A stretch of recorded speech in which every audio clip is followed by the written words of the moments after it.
at the Legions, bright and early. I'm excited. So I mean, it's a whole day of rock. Absolutely. You guys just wrapped up a major tour too in the U.S. and you're headed over to Canada and then Australia? New Zealand, Australia, and Canada in that order. Oh my gosh. So I mean, now that you've had the third single now hit on Billboard, and I mean the Judas album has just been amazing for you guys. What's the whirlwind been like with that? It's been amazing because we started basically this tour in May of last year. And here we are, October of this year, still going, and it's going to go till December, which I think is 19 months. And that's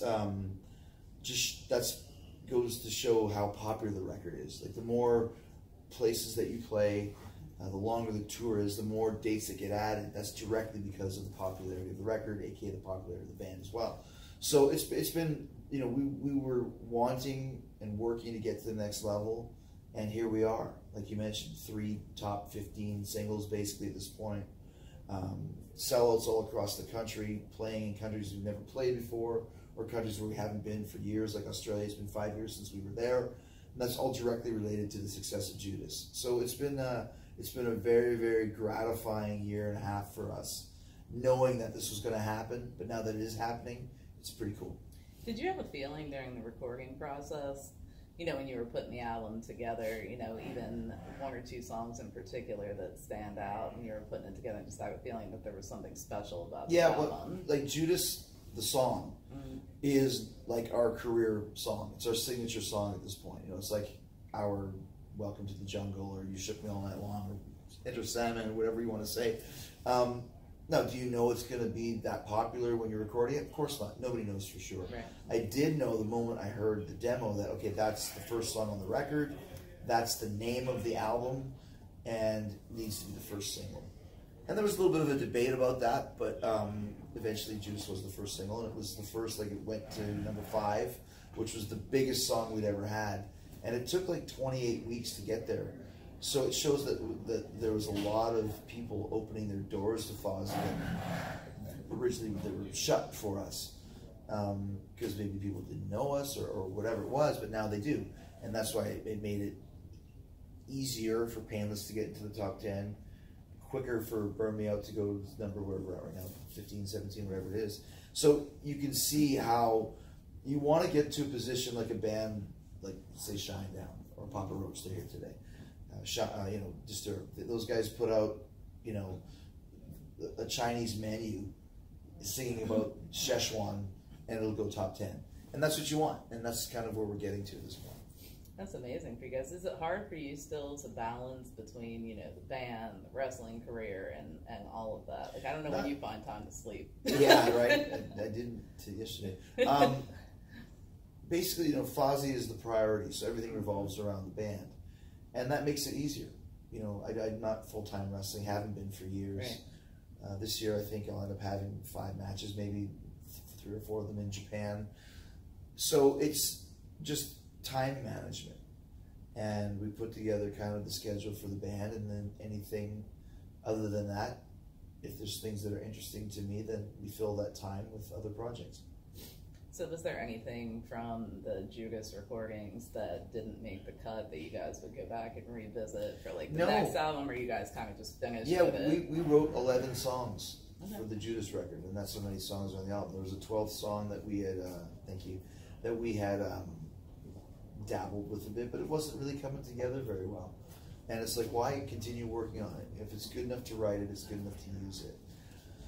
We're not the type of band that has, 150 songs that we're going to release in a vault like Gene Simmons did. Like, we don't have those type of tunes. We don't bother working on them if they're not up to snuff and not great. And that doesn't mean you give up on them right away. There's another song, Running with the Bulls, on this record that our producer didn't want to use because he didn't like the lyrics. And I said, well, let me take a pass at it. I wrote new lyrics for it, and suddenly it comes alive. So there's certain songs that okay, let's just not give up on this one yet. And those are the ones you continue to work on. The ones where you go, well, that's kind of stock, and go to the next one. So what has been one of your favorite moments of mayhem throughout touring and festival season? I think just, just thinking back on the whole tour, it's just been so much fun, I think, you know, Mayhem, I'm not sure about Mayhem, but as far as like the best shows, like, you know, selling out Los Angeles, selling out Chicago, selling out New York, you know, that was a huge one for us. We just had the biggest headlining show of our career in Orlando a couple of weeks ago. Just to see those numbers grow, and also seeing people that know the songs. You know, is it still surreal for you to have them sing them back to you like that? It is, yeah. and we open with Judas too, which is, people are like, why would you do that? At first, when I saw Metallica in '91 on the Black Album tour, they opened with Enter Sandman, which was the hugest song they ever had. To me, that's the way to do it, because there's a lot of people that are going to be coming to the shows that want to hear Judas, and there's two sides to the coin. You save it for the end. You could, but then you have people hearing songs that maybe they don't know for 75 minutes, waiting for this Judas. Or do you play it right off the bat and people go nuts? Oh my God, they're playing it. Then they're so stoked and excited that slides right down the line to the rest of the songs. That's so smart. Like, actually, yeah. like, it really is. It worked. It worked, and it was my. And you know, a couple of guys even in the band were like, you know, we shouldn't be doing this. I'm like, trust me, I know what I'm talking about. I know what I'm doing, and it worked, like you said. Absolutely. So we work with rockrevival.com as well. Is there one thing in the history of rock and roll that you could revive? Is there one movement or person or thing in rock that you would revive if you could? From a sentimental standpoint, I think the 80s was the most fun for rock and roll. Very true. You know, I'm not just talking, you know, hair metal. I'm talking, you know, Iron Maiden and Metallica. And just, I think 85 to 89 was just a golden period of rock and roll. And reviving somebody, I would love to have seen what would have happened with John Lennon and Paul McCartney had he not been assassinated. You know, they would have reunited at some point. Yes. And in some ways, maybe it's best they never did, because they could never, you know, I wouldn't say tarnish the legacy, because they would never do that. But it would be really fucking cool to be able to see where those guys would be right now, and if they'd still be jamming together. And, you know, would there have been a Beatles reunion? Would George Harrison have gone for it? Just as a Beatles fanatic, that's the one thing that I'm like, I wonder. Like a big what if. Like, you know? Yeah, exactly. It's just like, what if Cliff Burton hadn't have died in 1986? Where would Metallica's career trajectory have gone? But that's fate. That's life. You can never say what if, because it didn't happen. I think as fans, we all like wonder that kind of stuff. You always do. What if Randy Rhoads hadn't died? Right. You know, what would he be doing now? Stevie Ray Vaughan, all these. You know, it's one of those things, like, you know, where you always think, and that's why life is the way it is. You know. Absolutely. You know, it's funny too, because like so many people run around and go, "Oh, rock is dead," and this and that. I'm like, have you come out to a festival lately? Have you come out and seen like these hordes of fans waiting in line? Rock is not dead. Rock is exactly where it's always been, which is a little bit in the underground. You know, once in a while, you'll get a band that crushes genres and kind of blurs those lines, like a Metallica or Guns N' Roses or, you know, Nirvana, bands that change the course of pop culture. But most of the time, and it's always been this way, you'll get bands like Iron Maiden that no one gives a fuck about except for the millions of Iron Maiden fans that still fill stadiums around the world. You know, Avenged Sevenfold, not a mainstream band in any way, shape, or form, but they are an arena sellout band. That's rock and roll. I think it's been like that for as long as I can remember. I always look at Rammstein as that. They can sell out almost any stadium here when they finally decide to come to the U.S. and do it. It's like... Sure, and once again, but no one knows who they are. Exactly. You know, like, my wife doesn't know who Rammstein is, like, you know, whatever. So, will we ever have another band, like, crossing over, like, you know, Guns N' Roses or Aerosmith, or... I don't know. That's why I love the concept of Greta Van Fleet. I love that everyone's talking about them. I love that in the course of, I don't know, a year, they're an arena band. And they're in their early 20s. So that's, and people, you know, like, oh, there's Led Zeppelin, but they sound like Led Zeppelin. Okay, you try and sound like Led Zeppelin.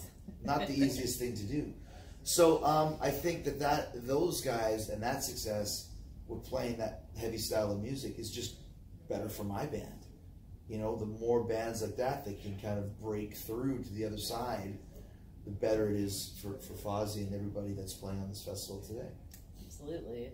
So we also run a sister site called ageofthenerd.com. You write what? What's it called? A sister site called ageofthenerd.com. Okay. So I'm curious, what is something that you nerd out about that we'd be surprised to know? What do I nerd out about? I mean, really about music. I'm a big Kiss fan. You know, I listen to like 3 or 4 Kiss podcasts a week. You have all the collectibles and I'm stuff not that too? type of guy. Okay. It's funny because I had John 5 on my podcast a couple months ago, and he is a diehard Kiss memorabilia collector. Everything. I've never been that sort of thing, but more about the trivia and the knowledge of it. You know, like that to me is probably the biggest nerdy thing. I've always known more about rock trivia and rock and roll trivia than I ever did about any type of wrestling trivia. I'm not a wrestling historian, but music, I'll talk till the cows come home about any band that ever put on a guitar. So that's probably my nerdiest thing. I'm also, you know, Star Wars to a certain extent, not super crazy about that. I love cryptozoology, you know, like lake monsters and Sasquatches and all that sort of stuff, weird creatures. Pretty paranormal type guy, you know. I don't know if it's really nerdy, but it's a very interesting side of the coin to me, all that sort of stuff. We have a friend that runs a shop that does oddities and all that kind of stuff with the haunted dolls and urban exploring for the asylums and all that stuff. It's fascinating. Yeah, that's cool. And I love having those type of guests on my podcast, and my fans enjoy those too. Yeah. I just did one yesterday about a Bigfoot guy, but that type of stuff interests me as well. That's awesome, and you have a cruise coming up too, I do, right? yeah. It's going to be amazing. I do. I think we want to be stowaways. Yeah, Chris Jericho's Rockin' Wrestling Rager.